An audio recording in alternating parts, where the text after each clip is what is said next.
Welcome back, আপনাদের সকলকে স্বাগতম। আমি আরজে মাহিন আবারও হাজির হয়েছি ভয়.com-এ। তো আজকে আমাদের স্টুডিওতে অভিজ্ঞতা শেয়ার করতে বিনা আমন্ত্রণে হাজির হয়েছেন মাহমুদুল হাসান। তো দেরি না করে চলুন ঘটনায় যাওয়া যায়। আজ আবার শুনতে পাচ্ছেন শব্দটা? আমার বাথরুমের ভেতরে রোজ এভাবেই হাগে।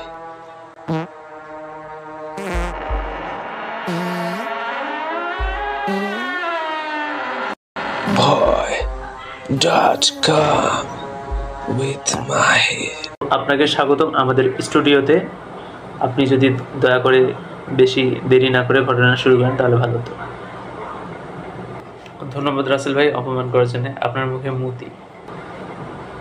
আজ আমি যে ঘটনাটি বলতে যাচ্ছি সেটি ঘটেছে মূলত আমার নানার একমাত্র চাচার একমাত্র ভাতিজা বাবার ছেলের সঙ্গে। হ্যাঁ,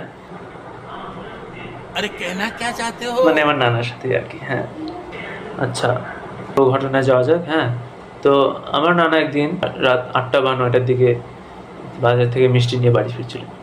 তো ফিরতে ফিরতে তার হঠাৎ মনে হলো পিছনে কেউ যেন তাকে ফলো করছে। তিনি পিছনে ঘুরে তাকালেন, দেখলেন কেউ নেই। হ্যাঁ, তিনি মনের ভুল ভেবে আবার চলতে শুরু করলেন। যেতে যেতে কিছুক্ষণ হাঁটার পর আবার কে জানি তার কানের কাছে এসে ফিসফিস করে বলল, মিষ্টিগুলো দিয়ে যা। তো তিনি সেটা শুনে একদম ভয় না পেয়ে তিনি কাঁপতে শুরু করলেন। अरे साला तुम लोग पागल है क्या? ভয় না পেলে ফিরে কাঁপবে কে? আরে কাঁপার সাথে ভয় পাওয়ার সাথে ওরা বাদ দেন। আচ্ছা, তারপরে হচ্ছে আপনি তো বোধহয় জানেন না যে বিড়ি ধরালে ভূত পালায়। হ্যাঁ, তো নানা কি করলেন আরো ভালো ফলাফল পাওয়ার জন্য, হ্যাঁ, বিড়ি বের করে ওখানে সূরা ইখলাস, সূরা ফালাক, সূরা নাস ও আয়াতুল কুরসি বলে ফুঁক দিলেন। ফুঁক দিয়ে বিড়িটা বিসমিল্লাহ বলে টান দিলেন। দিয়ে যে ধোঁয়াটা ছিল সেই ধোঁয়াটা চারপাশে এরকম ফু করে দিলেন। হ্যাঁ হ্যাঁ, এটা তো ডাবল হারা। তাজিনটা কি পালাইছে?